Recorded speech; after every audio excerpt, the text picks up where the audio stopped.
বাংলায় কথা বলায় বাংলাদেশি তকমা। ছত্তিশগড়ে পুরুলিয়ার শ্রমিকদের নিগ্রহের অভিযোগ। পুরুলিয়ার 8 জন সংখ্যালঘু পরিযায়ী শ্রমিককে বেধড়ক মারধর। 8 জন শ্রমিককে উদ্ধার পুলিশের। খবর দিয়েছেন আচমকা এবার আছে ঢুকে গেছে, এবার মারামারি করছে। বাংলায় কথা বলার অপরাধে ফের বাংলাদেশি তকমা দিয়ে মারধরের অভিযোগ। বিজেপি শাসিত ছত্তিশগড়ে পুরুলিয়ার 8 জন সংখ্যালঘু পরিযায়ী শ্রমিককে বেধড়ক মারধরের অভিযোগ উঠল বজরং দলের সদস্যদের বিরুদ্ধে। ঘটনায় এক শ্রমিকের হাত ভেঙে যাওয়ার অভিযোগও সামনে এসেছে। খবর পেয়ে পুলিশ ওই 8 জনকে উদ্ধার করে রায়পুর জেলার কোতোয়ালি থানায় নিয়ে যায়। আহতদের মধ্যে রয়েছেন পুরুলিয়া মফস্বল থানার চেপরি গ্রামের শেখ জসিম। পরিবার ও স্থানীয় সূত্রে জানা গিয়েছে, প্রায় 3 মাস আগে শেখ জসিম ছত্তিশগড়ের রায়পুর জেলার কোতোয়ালি থানার সুরজপুর এলাকায় একটি পাউরুটি কারখানায় শ্রমিকের কাজ শুরু করেন।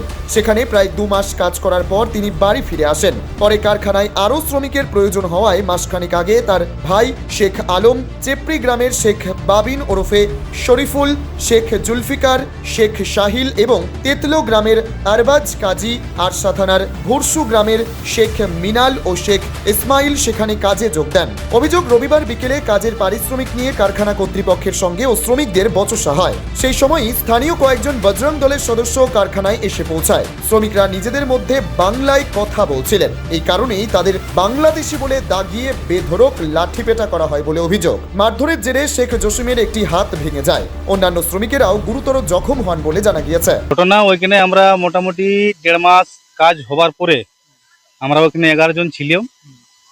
তারপরে 3 জনকে মানে আগে 2 দিন আগামী মানে ঘর পাঠিয়ে দেওয়া হয়েছে।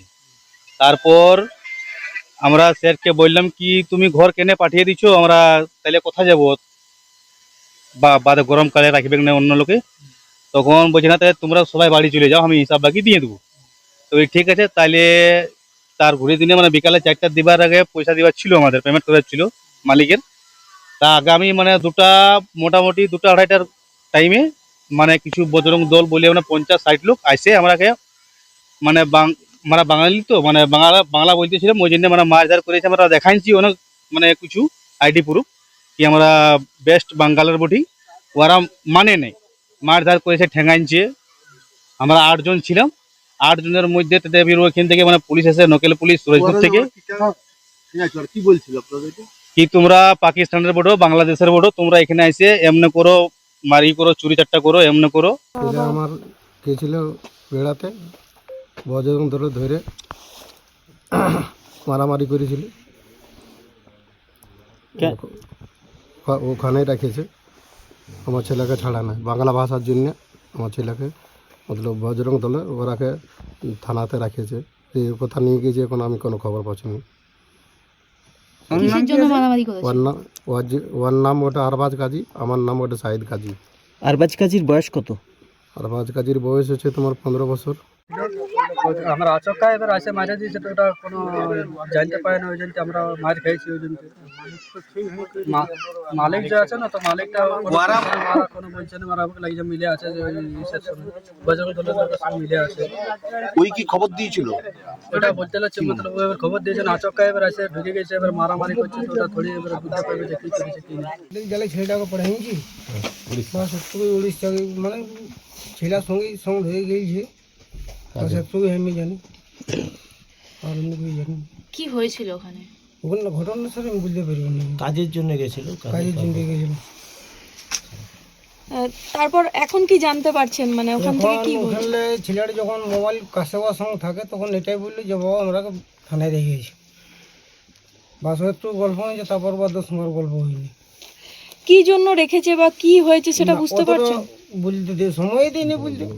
অতটা মানে আমরা যখন পুলিশকে ফোন করেছিলাম, ওইখানে যে পুলিশ আমাকে মেম্বার হিসাবে ফোন করেন, দিয়ে আমি আবার ওনাকে দুবার যখন লাগাই যে স্যার কী ব্যাপার, তো বললো আপনারা নিকটবর্তী থানাতে যোগাযোগ করুন, ওনাদের সাথে সব কিছু ডকুমেন্টসগুলো আমাদেরকে শেয়ার করার ইয়ে করুন, ঠিক আছে। তারপরে ওনাদের সাথে আমরা কথা বলে নেব। আমি আর তিনাদের সাথে সেরকম কথা আবার আজকেও আমি ফোন করেছিলাম, ওনারা বললো হোম চাইলে দেওয়া হয়েছে বাচ্চাদের ইয়েতে, বয়সে কম থাকার জন্য ওরা কাজেছে। দুজনারই আমাদের গ্রামের যিনারা যে 2টো ছেলে আছে, ওনাদের বয়স হচ্ছে একজনের 2009 সালের জানুয়ারিতে জন্ম, আর একটা হচ্ছে 2009 সালের ফেব্রুয়ারিতে জন্ম। তার জন্যই ওনারাকে ওই হোম চাইলে দিয়েছে কম বয়সের জন্য। খবর পেয়ে শুনে আমি সঙ্গে সঙ্গে এনাদের বাড়ি আসি। এনাদের বাড়ি আসার পরে এখানে বুঝতে পারি যে এরকম ব্যাপার।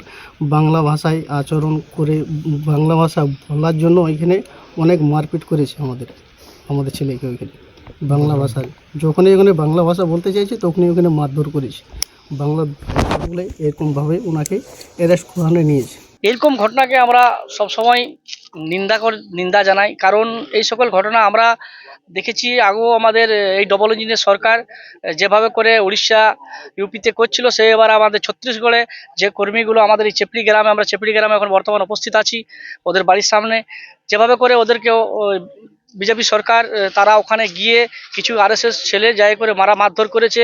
মারধর করার পরে তাদের উপর অত্যাচার করেছে। আজকে এখানে রাত্রিবেলাতে এসেছি ভূষা গ্রামে।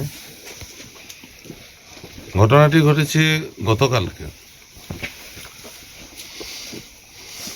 শেখ মিনার শেখ ইসমাইল এই পাড়ার এই দুজনকে, যেহেতু আন্ডারেজ আছে, ওরা ছত্তিশগড়ে এখনো আছে। মূলত যে ঘটনাটি ঘটেছে সেখানে 8 জনের একটা এনারা গেছিলেন কাজ করতে। ওখানে বাংলা বলার জন্য এবং আমাদের বাংলা বিদ্বেষী বিজেপি, সেখানে বজরং দলের ছেলেরা ওদেরকে মারপিট করে। প্রচণ্ড ঝামেলা হয়, পুলিশ তাদের নিয়ে যায়, রেস্কিউ করে, এবং এখান থেকে 4 জনকে পাঠিয়ে দিয়েছে এবং এই 4 জন এখনো ওখানে আছে। পরিস্থিতি উত্তপ্ত হয়ে উঠলে খবর পেয়ে স্থানীয় তৃণমূল কংগ্রেস নেতারা ঘটনাস্থলে পৌঁছান। তাদের হস্তক্ষেপে শ্রমিকদের উদ্ধার করে নিরাপদ স্থানে নিয়ে যাওয়া হয়। ঘটনার খবর পেয়ে 8 জনকে উদ্ধার করে রায়পুর জেলার কোতোয়ালি থানার পুলিশ উদ্ধার করে। ঘটনার পর পুরুলিয়া জেলা পুলিশের সঙ্গে যোগাযোগ করে সংশ্লিষ্ট থানার পুলিশ। জেলা পুলিশ সূত্রে জানা গিয়েছে, আরসা ও পুরুলিয়া মফস্বল থানার তরফে 8 জনের পরিচয়পত্র সহ প্রয়োজনীয় নথি সংশ্লিষ্ট থানায় পাঠানো হয়েছে। তাদের নিরাপদে বাড়ি ফিরিয়ে আনার জন্য নিয়মিত যোগাযোগ রাখা হচ্ছে বলে জানিয়েছে পুলিশ। সব মিলিয়ে এই ঘটনার পর ফের একবার ভিন রাজ্যে কাজ করতে যাওয়া বাংলার শ্রমিকদের নিরাপত্তা নিয়ে প্রশ্ন উঠল।